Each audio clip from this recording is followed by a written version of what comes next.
Syedar Alun, Ketua DPP PDIP Jarod Saiful Hidayat memastikan Presiden Joko Widodo akan melakukan perombakan kabinet atau reshuffle.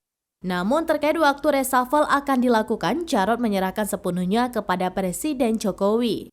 Dari kantor DPP PDIP Jalan Diponegoro pada Selasa 3 Januari 2023, Jarod mengatakan sinyal perombakan kabinet sudah ada dari Presiden. Ia meyakini reshuffle akan segera terjadi, hanya menunggu waktu. Kemudian Jarod menyampaikan alasan ia menyarankan Presiden Jokowi mengevaluasi dua menteri dari Partai Nasdem, yaitu Menteri Pertanian Syahrul Yassin Limpo dan Menteri Lingkungan Hidup dan Kehutanan atau LHK Siti Nurbaya Bakar. Dua kementerian itu merupakan mitra kerja Komisi 4 DPR, komisi tempat Jarod ditempatkan di DPR. Kemudian Jarod menyoroti terkait food estate yang dinilai gagal sebagian. Ia mengatakan setiap musim tanam Indonesia mengalami kelangkaan pupuk. Hal tersebut dinilai berkaitan dengan ranah Kementerian Pertanian.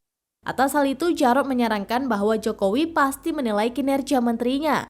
Di sisi lain, ia menyarankan menteri-menteri Nasdem itu mengundurkan diri, sebab ia menduga ada ketidakcocokan menteri-menteri tersebut dengan kebijakan Presiden.